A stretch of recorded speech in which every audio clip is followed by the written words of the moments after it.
Hello and welcome. Good evening, good afternoon, good morning, wherever you're calling in from. It's lovely to have your company here. So, if we've not met before, I'm Morag. It's lovely to see you. I am calling in from the unceded lands of the Gubbi Gubbi and the Jinnaburra people here in Southeast Queensland at a permaculture eco village called Crystal Waters. And please drop into the chat, open up the chat below, and um, let us know where you're calling in from. It's always wonderful to see all the different places that you are. And I'm just letting a few more people in as we get started. So, this particular session, we had a session at the other end of my day, and hello to Doris again and Deb again. Lovely to see you. This session now is a permaculture design tutorial. So each month we have different kinds of tutorials. Sometimes we focus on the education side of things. Sometimes we focus on the business development side of your permaculture education programs. Sometimes we run programs where members of our community are sharing permaculture programs that they're developing or permaculture designs. But this particular one is our permaculture design tutorial. And so, what we have in the theme of today's session is around exploring the permaculture design methods. And there's so many different ways that you can approach permaculture design, and there's no particular right way either. I just want to say, but the design of permaculture systems is like the design part is the key part of what permaculture is about. It's about how we take that time to really deeply observe and deeply think about what's happening in our particular place with all the particularities of the context that we bring in and the things that we're wanting to unfold in that space.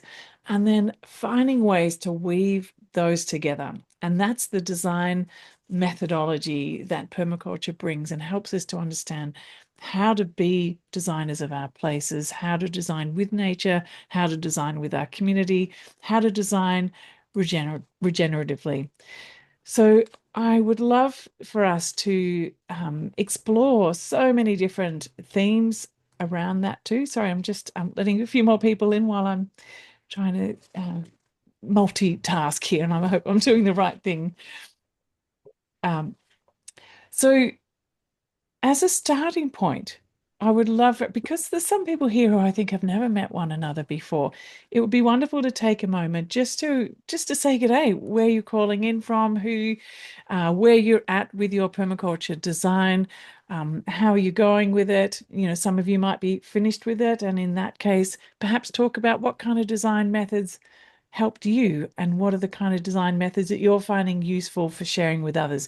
If you're just at the starting point, perhaps, bring in the questions that you have about how to get started. So it doesn't matter where you are on this journey, and it doesn't matter where you are in the world or what kind of design you're working on. It could be a small scale urban design or a community-based design for a school project. It doesn't matter what your context is. So let's just begin there because there's a number of people here who I don't think have met one another. So let me just make some breakout rooms here. And so we'll just go in. There'll be 3 or 4 people in your room. So just uh, we'll have about 10 to 12 minutes. So enough to sort of go around and say, "G'day, where are you from?" So you get to know somebody else. And then to go around again and talk about where you're at with your design project. And if there's anything in particular that you're getting stuck with or anything particular that's worked really well. So let's begin there. And when I press, I'll just let a couple more people in. So make sure when I press the go button, you'll see a little thing come up on your screen that says join the breakout room. So just click that. And if you have any trouble, you can always come back in here if you sort of get orphaned in a room by yourself. Just leave room and come back here. Okay. All right. I'll see you soon. Hello, everyone. Welcome back. I was just saying how delighted I am for this lovely new leaf that's just unfolded out of this Monstera delicioso. And it's a plant that on one of my walks around the eco village, I saw this beautiful one. And so I've just sort of took a little snip off and came back and planted here so that even though there's gardens all out here, it's so nice to have that. And I come in the morning and I know that I'm, taking good care of it when there's little water drops on the end of each one of the little petals when I come in the morning. And Yeah. yeah, anyway, so I love a little green halo over the top of my head here. Very, You the are joy of living things in and around you. more Yeah. like you really are. You are the archetypal green goddess there. Oh, it's funny. I was doing a podcast the other day. Sorry, we're a bit distracted here. Anyway, I was doing a podcast the other day, and the woman said, "Oh, you know, I know you as the comfrey green goddess, barefoot goddess." And I thought, I don't know how to, like I take myself very seriously, as someone who thinks about a whole lot of things and a designer and educator. So, oh, you're the comfrey barefoot goddess, and I'm going, I don't That's know. lovely. Am I or I sometimes I have a like. bit of an identity crisis when people say, It's a different view, that's all. Yeah. anyway, let's get back to the point. Um, the point of this session is around design. So I'd love to invite you to, if there's something that came up in that discussion, whether it be a question that you'd love to bring in or an insight about what type of strategies in your design processes you've found particularly useful to help you to conceptualize and bring together what is a very sort of, it's a process of systems thinking, and it's a complexity thing of bringing all these multiple dimensions together into something where you can make sense of it and then start to apply it. So I wonder if anyone has any reflections from the conversations that you just had then. I'd really, maybe with a group this size, it might help to pop our hands up with that. Down below, you'll find the hand function, raise hand function. It might be hidden in your React. So if you can't do it, just kind of wave. Some Okay. people find it hard to find it. We'll never mind either way. But yes, I'd love to hear if there was anything that popped up in your group discussions or in your mind while you were having those conversations. Perhaps just one thing that is personally like affecting me is that it's when you're developing a site, it's not just about the site itself, especially when it's community focused. We have gone so far from being a community that we have to start that also from all over, like developing the site and the community around it. Yes. And I think that piece is so, so important. And thank you for bringing it in right here at the beginning of this conversation section, because if we think the design is what happens within the boundaries of our place, we kind of miss a lot of the point. If you start to think, of say the site analysis, you're looking at this sort of the standard things you're looking at are the flows of energy that move through your site. You might be looking at wind or water, but there's the people elements and the neighborhood relationships, and there's all of these different connectivities. And so who are you designing for? Are you designing a space to invite community? You're designing a space to create abundance you can share with community. Are you creating a space where there'll be perhaps a collective orchard space or a intergenerational learning? Like what are those the sort of the human elements, the community relationship elements? And I think right at the very start of the design process, I invite you to really look beyond your boundaries, to think about who's in your neighborhood, to meet them and find out who they are, and to dive into sort of history and what are the different community organizations that exist, or just the general informal activities, to really cast your mind beyond that. So um, it's not something that you can solve for. However, it's something that you are constantly mindful of. And if it's what you're trying to cultivate or tend to, is this flourishing of a neighborhoodliness, then what are the ways that that influences how your design rolls out? So, for example, there was, and you've probably got lots of examples to share as well. And I'd love to invite you to share this. And perhaps it's something that you've done, or perhaps it's something that you've seen other people do. But there was this one example from a house a long time ago when I was a renter in Brisbane, and we had a nice big backyard and a small front yard, but we chose to put the vegetable patch right in the front yard because it was a perfect place to be hanging out so that we were new in that area, and it was a great way to meet people going backwards and forwards, and people stop and have a chat. And there was an old lady who lived across the road, and she had a magnificent garden, and she would see us gardening. She'd come across and she'd have a chat and start sharing the knowledge that she had, or ideas or tips. We're not doing it quite right, which was fabulous. And then there was a little wall at the front, and the tomatoes would kind of tumble over, and people would come past and pluck them, and we'd have a little sign saying, please take. And the idea was that anything that was hanging over the edge was, a free for all, and we'd encourage people to take cuttings and snippings and all sorts of things. And so designing to create a neighborhoodliness is a really great design goal. And it shapes, if you set that as your design goal, one of the values you hold really strongly, then it shapes everything that you do from that point. And really being clear about your goals, your purpose of designing, and the purpose, the values, the direction that you want to hold, and who you want to serve is very much the foundation of good design. And also one of the very first worksheets that you will come across in the course, in the design course, is that about, who and what are you designing for, and what are you hoping to manifest through doing this design. So yeah, thank you so much, Dora, for bringing that in.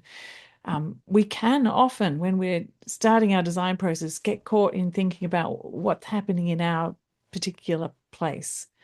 And fences and boundaries are very arbitrary when you're thinking about design. I mean, there's certain limitations in terms of what you can plant. You can do things in your own place, but you can be creating sort of relationality with what's going on around you. Yeah. Lovely. Yes, indeed, Corinne. Has anyone else had a struggle with their design thinking, or something that has really helped them to make sense of all the multiple pieces? Maybe it's a tool, a system that you've used to collect different ideas and make sense of them. Do you like to, like maybe even just let's talk about the process that you use. Do you use pen and paper and do lots of sticky notes and have them all over the wall, or are you actually gathering all the information digitally and you have a really good system of collecting that and analyzing that? I'd love to hear how you're actually doing that piece around the element assembly. Now, those of you just beginning might not have got to this point yet, but let's start again. An element assembly is where you're gathering all the different pieces of what you're wanting to design. So just when you start, before you put any kind of limits or constraints on things, it's like, what are the possibilities that I can include here? What is my wish list of all the things that I would love to have, shaped, of course, by your goals and values and the direction you want. But then you start to just unlock those possibilities. You might think like, okay, what are all the different kind of plants that I want? And you might categorize that. It could be a mind map, or a sort of a column list, or something like, here's all the medicinal plants, here's all the edible plants, here's the fruits, the nuts. And you start to map out things, and you might have, okay, what kind of animals or livestock or wildlife would I like to invite into this space, and start to map that out. What kind of spaces would I like to include in this that will create like outdoor rooms? What kind of outdoor rooms would I like to have? Do I want a kids space, or is it a relaxation space, a reading space, or a watching the pond space? When you start to map out all the different elements and features and spaces, without trying to, get too analytical about it yet and try and connect them all and put them all in a place. You just start to think about all the possibilities. How have you done that? Is that something, have you been mind mapping it, sticky noting it? Some people create a little Pinterest board. There's lots of different ways that you can do it. I have a big drawing board next to me over here. Oh, I don't know if you can see that. I'm just constantly doing, like, every time I have an idea for something, just the sticky note goes up there.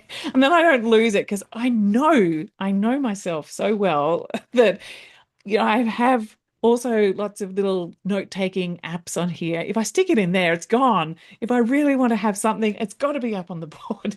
So like I just know the way my brain works, and so that's where it goes. Or if there's something that I'm actively working on, it's visible. Or if there's an active goal that I'm working towards, it's there visible. I've got one big one up the top there, which is the theme of the book that I like to write. So that's up there, and it's kind of all the different things are kind of starting to go underneath that. But what process do you use? What's worked for you? It's really great to share those kind of ways of collecting information, because sometimes someone will give you a tip or a trick and you think, oh, that's really good. Mind maps are particularly useful. I love using mind maps. That's, if I put in the core of the project or the topic that I'm thinking of, and then so all those elements, like I just said, you can, like, plants could be one, and then you keep branching off and putting all things in. Then by the time you've got all your elements together, it's like a very rich map. Then you can start to pull it together and analyze it in different ways. But in that expansive sense, that's really helpful. Jerry, hi. Hi, Morag. Hi, everybody. Yeah, I'm a big fan of the mind map. I want to like Pinterest, and I do, but I find, sorry, there's a puppy making a lot of noise in the background here. Puppy, leave it. Good girl, come. If I go down the road of doing stuff online, I get lost. I just end up going down rabbit holes. I go down and I get too overwhelmed with what other people are doing. So yeah, I love writing manually. I'm sort of old fashioned that way. So I just love doing stuff in notebooks and folders and on bits of paper, drawing pads and stuff like that. So that's what works for me, or I'm is giggling starting because to work I've just for me. sorted out my pile of notes, and I've got a box full of notebooks sitting beside my desk. Yeah, I know there is that too. Stuff can get lost in notebooks for sure. Yeah. But yes, like the pen in the hand, the really mapping it. But I think this is the thing, like the thing that we're active on right now, to have it very present in front of us, and something that we can be working on. And then once we start to develop it more, we can dive into the research. But yeah, I'm with you, Jerry. I find it really easy. And I think it could be generational. My kids say, Mom, no, like, you got to do the digital thing. Like, how do you manage without doing that first? Like, but it's just being familiar with how your brain works the best, and, knowing that and finding a way that helps you. The Pinterest thing is, I often, suggest to people, if you're into the Pinterest sort of pin board of like all the different ideas, as you're scanning things, you grab them and you put them on your board so you collect the ideas. But it's just as good, collecting photographs or cut out of magazines, or, grabbing things and just making a pin board, an actual pin board somewhere as well. That's also nice, because it gives you that sort of visual prompt of, oh, this is the kind of tonality that I'd like to have, or the texture, or the ideas, or a structure. I'm currently redesigning my chicken pen, so I'm going through that process at the moment of, gathering different ideas that I've seen all over the place and bring them together, and then working with my kids. Because in order to, a design is probably never just a one-person activity. Design is always designing with other people in mind, with your children, your partner, your family, your neighbors, whoever it might be. It's never a one person thing. So to be able to visually show something, oh, this is what I'm thinking about, wondering if we might be helping me build it, or have you got some resources that look a bit like this? I've got pegged in my mind who are the people I'm going to tap on the shoulder to help with my new chicken pen project. And so, yeah, I think keeping in mind that point about it not being an individual thing as well. Like, if you've designed your whole entire place and not spoken to anyone, perhaps go back and have a good deep chat with a whole lot of people. And it's not bad that you've done that. It's just that you probably need a few more iterations to get it to the point where it will be something that that will really resonate with all of the users of that site. But if you are living there by yourself, it's maybe thinking about who are the visitors that come regularly to your place. I'm currently redesigning my place because my mother-in-law has recently broken her hip and is in her 80s and would find it actually difficult to get into my house now. So I'm actually kind of redesign and things that you design with the people in mind, things can change like that. And so being also recognizing that design is an iterative process is also something to keep in the forefront. We do the best that we can with the information that we have and the way that we make sense of it all. But it's that, that permaculture principle of creatively use and respond to change. What opportunities do those new prompts bring to us to rethink? And part of the chicken house redesign is part of the rethinking access on a steep slope. So anyway, that's a bit of a side, but it did make me think about that. Yeah. Hey, Morag. It's always a weird thing. Hey, I know it Morag. is weird. I've been using OneNote. I shared it in the chat, but so then I can capture photos. I can print the screen that I'm watching, but also it means like in this morning when you were sharing links, I can copy and paste the links into that, and I just have folders. So when I've got all my visual ideas together, then they're all in one place. And because I'm like, so it might be something from Pinterest, or it might be something I've seen on YouTube, a YouTube clip or whatever, and then I can bring it all together in that digital space. I mean, I'm used to using mind maps because I'm a bit old, and I used to think I was a bit of a Luddite. But I've learned that there's so much resources online that actually I had to do an upgrade to do that. And I have a whiteboard behind my computer as well, so I can have pictures and sentences when I just have the idea. Yeah. I use something called, well, I use Miro, which someone's popped in there. Miro board is a really wonderful kind of whiteboard mind mapping, free digital, free space digital thing where you can collect all different kind of links, drop them into there. So it depends on whether you're a very visual mind mappy kind of person or whether you want lists of things. I also use something called Trello quite a bit. I don't know if anyone else has used that. And so for each project that I do, so I have one for my podcast, I have one for my book, I have one for the Ethos Fellowship, I have all these different projects that I'm working on. And then if I'm doing a design, I'll start up a new board, and anything that I find digitally, it'll drop into that space. So yeah, I do both. But when it comes to the designing itself, I find, you filled up your mind with all those things, and then you need to sit back. And actually, I like to go out into the space that I'm designing and to really to be seeing and observing and taking that in, and to always be, even if, it might be a rainy day and that's not so good, but to constantly go in and out, to be checking on site, or be checking if you're away from it, maybe try and go and visit it more regularly, or find ways to keep it alive. If we just design on the paper and not keeping it fresh, we can lose sight of things. I don't know how many designs I've seen, and ones that I've done, when I was learning design, where I got out there and I went, well, that's just not going to work. That path is completely off contour, and that tree is totally not to scale, and that building is not in the right place. And so, we can have it, but there's nothing wrong with that. We get to the point of doing the design and then we ground truth it and then we can refine it and check it. But I think that's also the piece that I wanted to say, that it's have a go at thinking about things, play with things, put them down, and then just keep moving them until they settle into the place. You're not going to get it in the first go.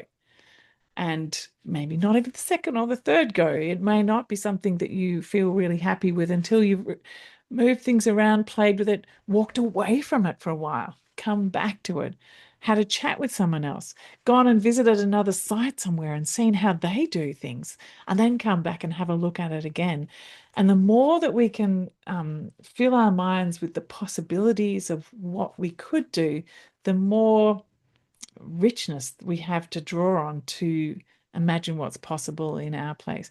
But I don't want to overwhelm you with this as well. Like, find a spot where you feel confident to start there, and then grow it from there. Like, you might start in a spot and have an idea that it's going to grow into something, but then as you start living into it and get more information, it will grow and adapt and change. But if you have the foundational understanding of the flows of energy. So you've done your site analysis and your observation well, and you're continuing to be in that observational flow, then it will grow in a way that's going to make sense.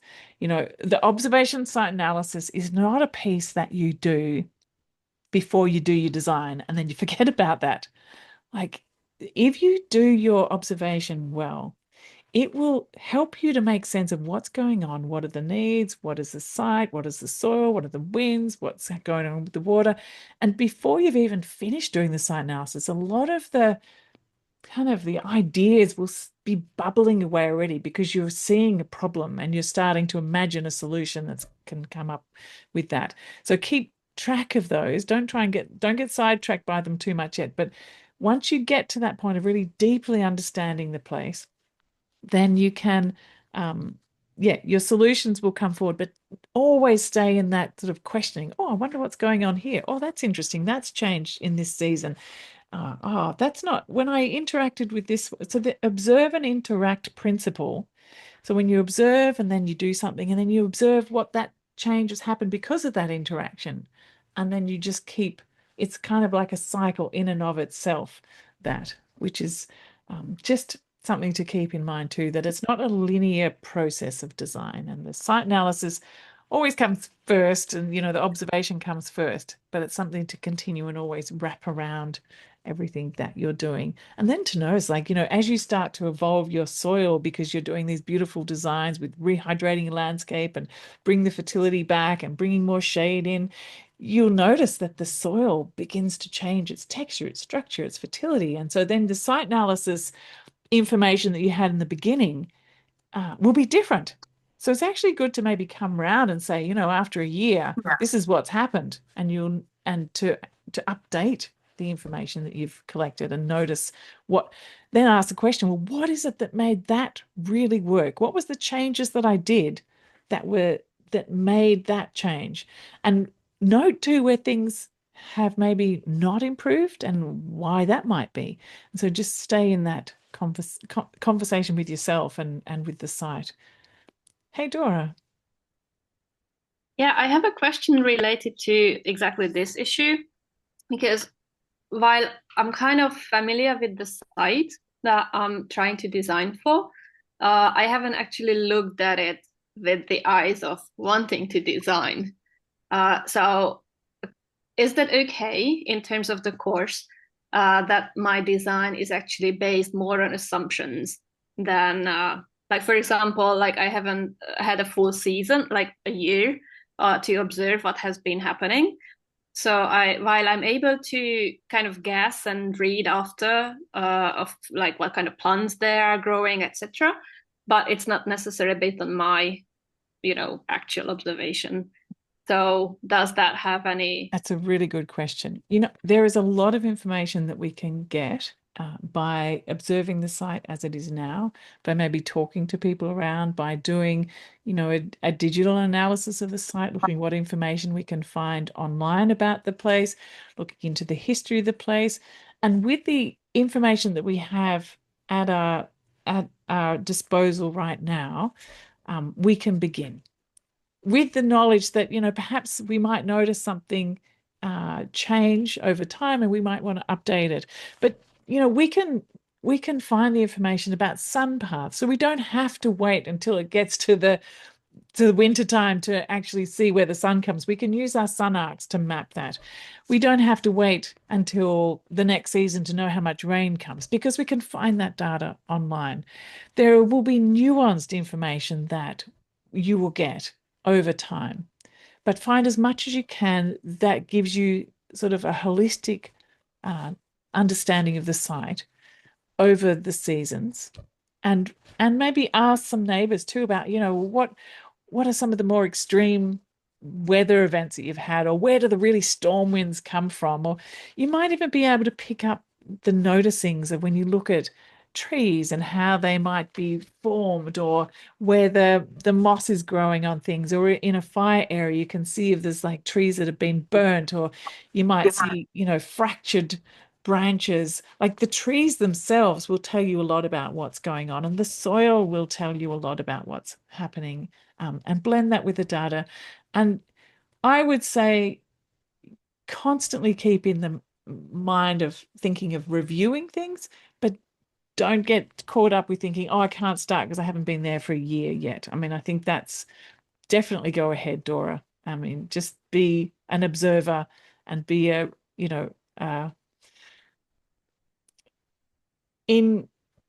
open your eyes as much as you possibly can, take as much as you can get going, and then begin. I think we all need to be beginning and practicing and trying out. And, I'm constantly designing wherever I go, wherever I'm, if I'm walking down a street somewhere, my mind starts to go into, oh, what are the possibilities here? And start to observe. And I think the more that you do this, the more that you become design fluent. It's kind of like a language, the observation and then the response that you have to that.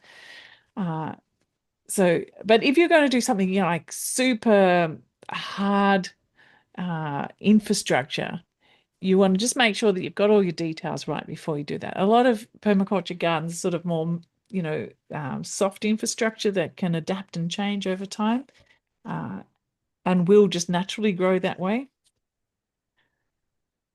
There is a question in here, someone about, sorry, my chat's gone very small. Here, let me see if I can make it bigger so I can read it.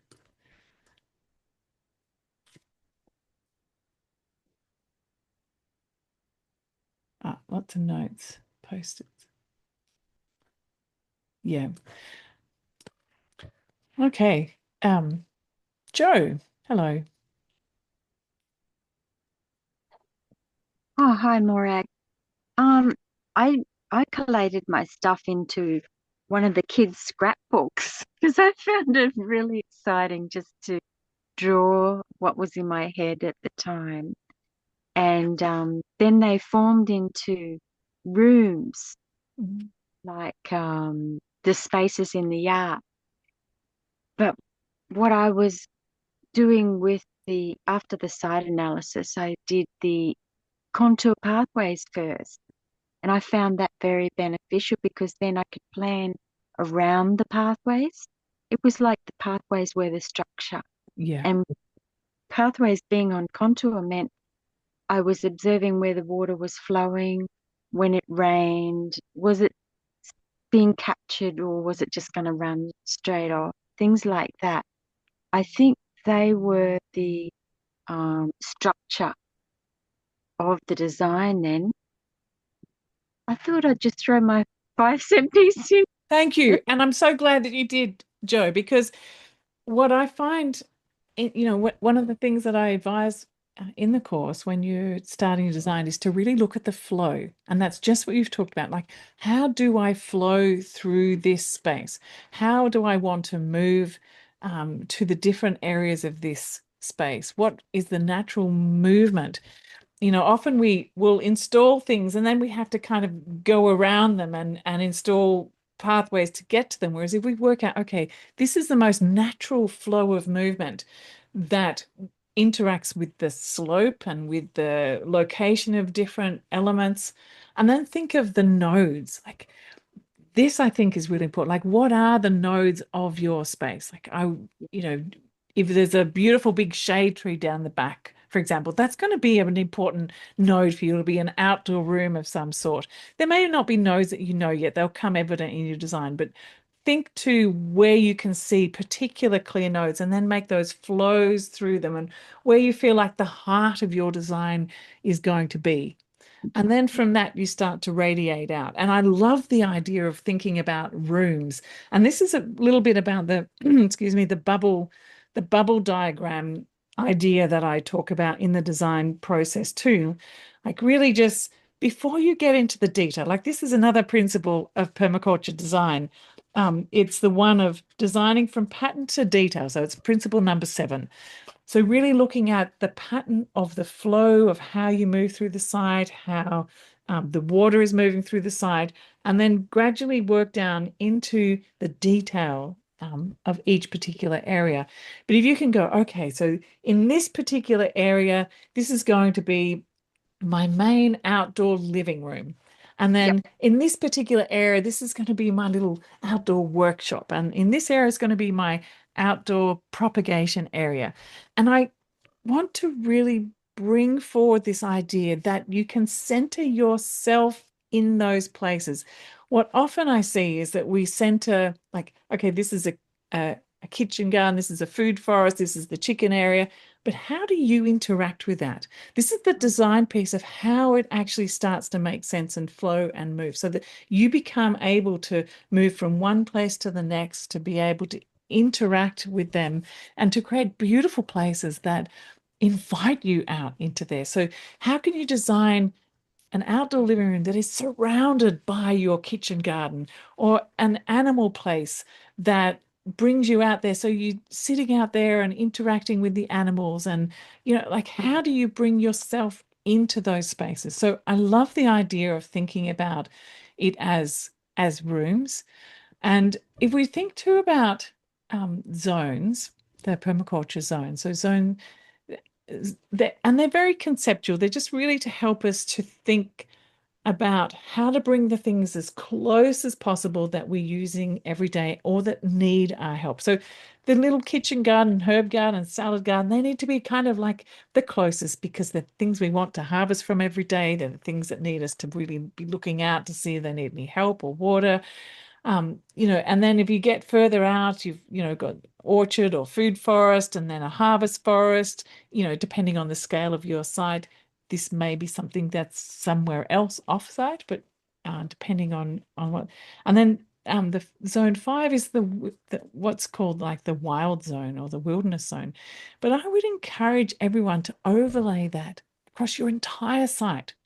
How can your zone 0, your house, be also a place that's habitat for other species? How can your kitchen garden be as rich a place for other species? How can your food forest be the most rich place that it can be? How can the farm zone be the most rich place for other species? And so, I think we need to really keep that in mind when we're looking at those zones. That is a very conceptual model. And I like to really kind of maybe let zone 5 not be so much the out there bit. I mean, we might need a sort of a small, we need to be able to have sun. So you don't want to have a forest over your vegetable garden. We need like patches where we can get the sun coming in. But there are different ways to integrate the wildness into the vegetable garden, into your house. So I don't know about you, but I have all kinds of animals living at my place. I have bats in above my where I sit on my couch. There's bats in the corner, and they chat away to me at night, little micro bats. In the roof, there's a phascogale, which is an incredible little creature with a bottle brush tail. There's little welcome swallows at the front door. There's wasps living somewhere, and there's a snake in the roof up here. There's goannas living. Like the whole place is just a wildlife habitat, and it's purposely been designed as a way not to keep nature out there, then food here, and then people. Like part of the key thing that I love about permaculture is it really does bring together people, nature, food. So it's kind of like this amazing habitat for us all to dwell. So how do we design human habitats that really enrich all of those different qualities? But it does begin by thinking, okay, how do I bring myself into that space? And then how do I weave myself into being, a tender of that space? And it really encourages me and whoever's in my family to be out there. I've kept one little section of open flat. I live on a steep block, and I've kept one little flat spot that's right outside the house, and it's where it was my living learning place, so I could have classes there to come in. I can be integrating the whole garden, then come into the house onto the deck and have something to eat. Or for my children, it's a place to roll out and to just be there. And just over the weekend, my kids are starting to get a bit older now, and it was like a big party venue in the midst of the garden, and there was campfires and all sorts of things going out on this flat spot. So also this outdoor room idea of how do you create a beautiful place that invites you to be in that space and can nourish all the different members of your families. And then during the day, it's a kangaroo grazing ground, and they're very happy to be wandering around there. Anyway, wonderful. So there's lots of things coming up in the chat, and I'm a permeable habitat. I love that, Alberto. Lovely. Did anyone else have any questions that have arisen for you, or any questions around the design process? We've talked about quite a few things so far. We've talked about the principles. So pop your hand up if you decide you have something to think about, because then I can see you there. We've talked about principles. I really advise that you just keep on looking at them. Have a list of them, pin them up on the board, and to think about, they're a constant check to think, how can I possibly catch and store more energy on site? And that's not meaning like, it could mean the sun energy, it could be the seeds that you're collecting, it could be the water that's flowing through your site. There's lots of different ways that you can catch and store energy that builds the abundance that's available on your site. So each time you look at your garden or look at your design of whatever you're designing, you will get a new response to that. So it's kind of a way to keep questioning the possibilities that you can unfold. So the principles are a really great tool to help you to frame things and to keep adding complexity and bringing things into making sense together. The zones are a really helpful way to think, okay, so what can I have in zone 1? What are the key things that would make sense to be in my close in space? What are the things that make sense to put further away, that don't need my attention so much, that that I don't need to move to so often? So you can use that spatial awareness. The bubble diagrams are really helpful because it helps us to go, okay, so here's a general space. So before you get into thinking about any of the detailed areas, so I like the idea of creating your basic flows of pathways, but then off that kind of main skeleton of your site, you have those areas. And then you can start to take a bubble at a time and kind of look into it and go more into detail. And also, if you're just starting out in your design, it's really easy to kind of rub out a bubble, draw another one, instead of like, oh my gosh, I've got that pathway and that garden all in the wrong spot. So, just play with something that's very amorphous and very just a spatial area to begin with. And you could do that with pieces of paper as well. But I find, just simple circles and lines and a notebook, a scrapbook that you're constantly like, oh, I'll try it today and then I'll try it the next day. And they're so quick. You can just do them in a couple of minutes that you can just keep playing, and then you'll see your different iterations of your design. So bubble diagrams are helpful.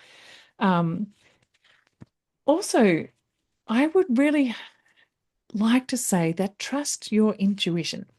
Your intuition, your gut feeling about what could happen in a design place is something to really listen to.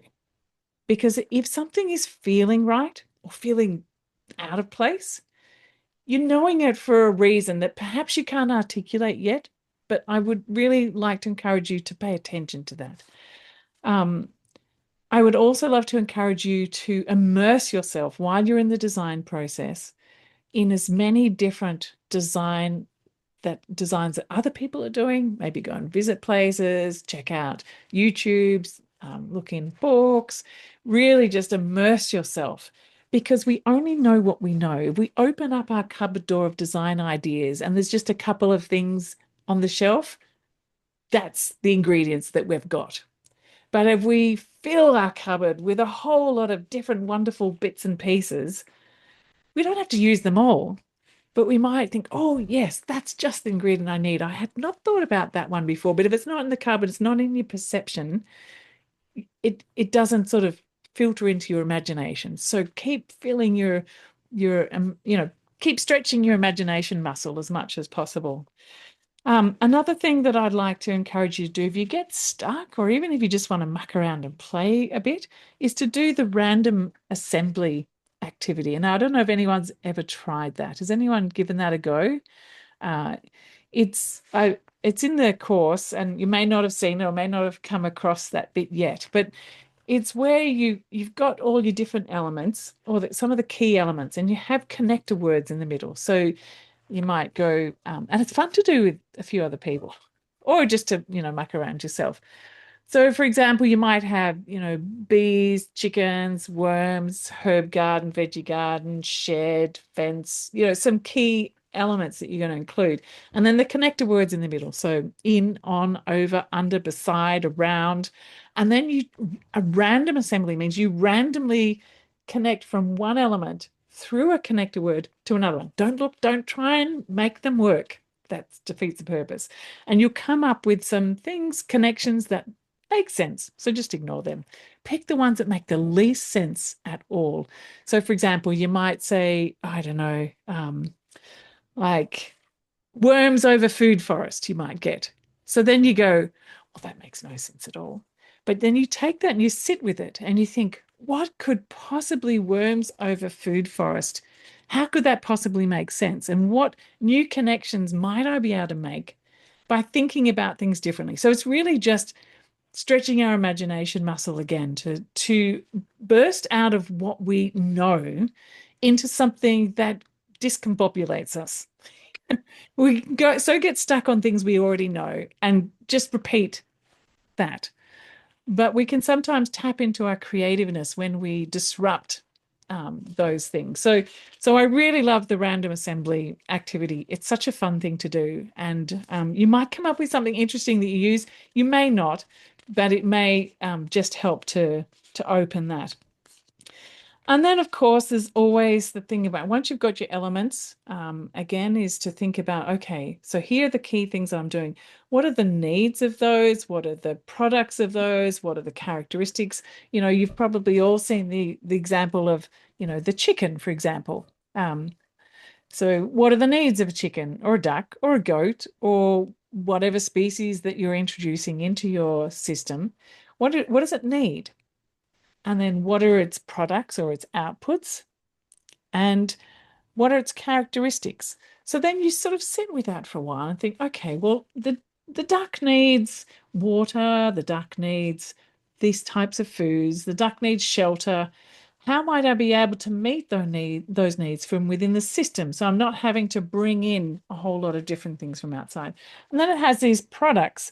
How am I able to integrate the products that this duck or goat is producing so that it becomes an integrated part of the system? So it helps us to create that circularity. And rather than having to import stuff to care for the animal and then its waste becomes pollution. So that's part of that integrate. And then thinking about its behaviors or its characteristics. Like, what does a duck love to do? Can I meet that duck's need to be a duck, its ducking needs in this system? And so that's how you start to really, some of the key elements, particularly if it's an animals or a key feature plant or a part of your human design system to really think through those inputs, outputs, and characteristics and see how you can match things up. And that, again, is another way to do that sense making. Jerry, hey. Hi. Yeah, I just had a bit of an insight when you said that there, or an idea. So, what did you call that again? What's that thing again where you sort of look at the chicken or the duck and you think It's about their called needs? the element analysis. Element analysis, that's it. So, I'd forgotten the term. I was actually just thinking, combining that idea with what you were saying about bringing yourself into the design. And I'm actually thinking about using myself as an element analysis. Right. Yeah, because it's one of the things that I think like, I've mentioned before to you, Morag, and other people might have heard me talk about it, the kind of physical restrictions that I have because of kind of a disability and fatigue and various things. And I get really stuck because it's like, I want to do certain things. I want to have things in the garden a certain way, and I want certain elements. But actually, the reality often is that I don't have the energy, or I don't have the fine motor skills, or I don't have the strength, or I don't, you know what I mean? There's obstacles to me having things the way I would ideally like. And I think if I put myself in and think about what are my needs and what are my outputs and what are my whatever the other bits of that are, that maybe that will help unlock things a little bit. I think it's really important, Jerry. I'm glad you've mentioned that, because when we're doing site analysis, we can often get stuck on looking at the site. Whereas, like, who and what are we designing for? Like, yes, we're designing to regenerate a landscape, create a garden, do this and do that. But if it's not meeting our needs, or creating a way in which we're able to tend to it, to create it, to support our needs and our, the way that we want to live, or the way we want to interact with our community, or the way we want to generate something, like, permaculture is essentially a design for healthy human habitats. So we're doing it in a way to restore landscapes, to restore soil, to rehydrate the landscape, to do all those environmental things. But it is essentially about designing around, it's a very personal thing. That's why there's no right answer for this. Your way of doing it is different from my way of doing it, from the way that Doris would do it. And Doris even has two different ways of doing it, whether she's in the city or the country. And so there is no particular one way. It is so personal. And so you must put yourself right in the heart of it, and anyone else who's part of that too, to be really nuancing that. And then you'll find the joy, and it will start to come together. Claire, and then I think we better wrap up. And I'll have a look at the chat too in the meantime as well. Hi, Claire. Hi, everyone. Thanks, Jerry and Morag, because I think I had a similar epiphany on the weekend, because I spend months at a time away, and I have this lovely idea that I'll have this flourishing veggie garden, and I thought I can have that, but in a different way that I'm thinking about it. So, my goal now is just to bring in a whole lot of natives and let that garden just kind of regenerate. And maybe, in a year or two, when I'm not working in this way, things will settle and I'll be in a different phase to be able to create something that suits my needs. And in that process, your garden will be coming alive. The Yeah. soil will be coming alive. The shade will be starting to protect the soil life. There'll be things that happen, attracting pollinators and wildlife into the space. And so it will be activated in a way that will then create the conditions for it be easy to get the next step going. So I think that's I think starting where we're able to start, rather than feeling frustrated of not being able to get to the end point. Like, we often want to be at the end point, but we know that there's so many steps along the way. The things take time to grow. The ecosystems take time to find their groove. but we begin where we can with something that makes it possible for us to do that, and keep playing with the ideas. So yeah, thanks, Claire. Helen, very last Hi. voice, I Yeah. think. Yeah. No, I just wanted to say some of the ideas in the chat has been amazing. So I've scribbled down loads of things. I just think, oh yeah, that is great. One of the things we did talk about in our group, which seems ages ago now, was this idea of imposter syndrome. And I think some of the solutions or suggestions or top tips that have been shared here actually managed to kind of dial down that anxiety. I'm speaking for myself. I can't speak for anybody else, but it does actually help to dial it down a little bit. But I think what I'd like to do and what I taken away from this is actually start from the bottom up. And someone's already mentioned soil biodiversity. I think it was Gwenael.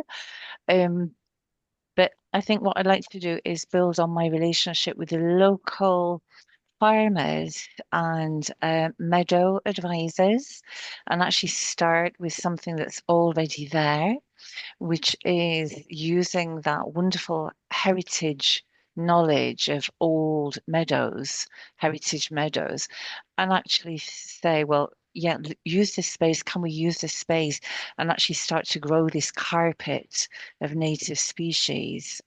And I just think that will bring so much insight with it as the flowers grow, and as the dragonflies come, and as the birds arrive, and the butterflies, and it's kind of already happening. And I think that's one thing I'd also like to take away from this. It's already happening. Nature's doing it already, like, how can you help nature do it? And there's people around you who know how to do this, and talk to them.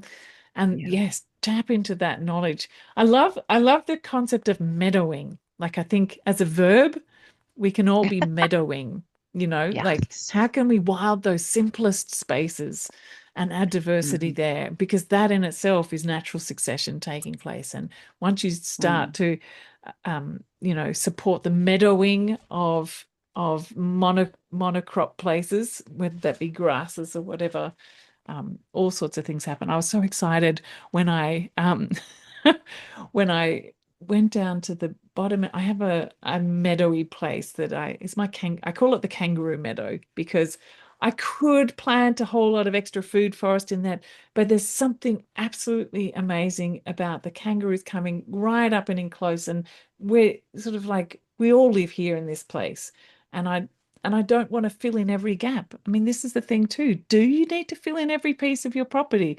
Or is there meadows that you can leave, and wild spaces that are not your spaces to tend to? They're wild. Anyway, I was down there fossing around looking at what was coming up in the meadow, and I saw some kangaroo grass. I was so excited because kangaroo grass has become endangered in many places, and it is actually a native grain. And so I was super excited about it. So when you let go and leave off sometimes, and it may get a bit messy for a bit, may not be what you expect something to look like, you can sometimes be creating the most amazing things. So yeah, it's I love that you said sometimes you get that imposter syndrome, and it's like, yes, let's start where we can with what we have and feel capable of doing, and then be watching what's going on around, and take, we don't, that old saying about not trying to bite off more than you can chew. You just begin where you can, and otherwise you can't digest it all. It's just too much all at once. So that's kind of why I break up the design course into, like, let's just spend time in that observation. Let's begin there, talking about what's the needs analysis, what's the sign analysis, what's going on, what are the neighbors doing, what's happening around. We spend a lot of time in that place, and there's a lot of questions that I ask on purpose, because it's actually where you start to really fill your imagination with the possibilities, and you get to really have a sense of what you're responding to. And then once you start to do design, we begin with just a small section of design. And it sometimes seems a little bit upside down. You think, oh, well, I should get patterns to details. I should do the whole site first before I do the detail. But why I put that small design first was so that it's something that's tangible. Like, it's just the bit out in front of the door. we can start there. Like let's use that as our first whole system design. And once we've got a sense of how to do that whole system design, we can cast our minds to look at the broader whole system design. There's no one hole. There's micro holes nested within larger holes, which are nested within bioregions, which are nested within, So let's just begin with that small system. So that's why it's that way around. And so not to overwhelm you straight off with trying to do design for the whole thing, which takes time to get into your elbows and your knees and spend time to observe and think about it. We've gone way, way over today. But anyway, I've thoroughly enjoyed exploring design ideas with you all today.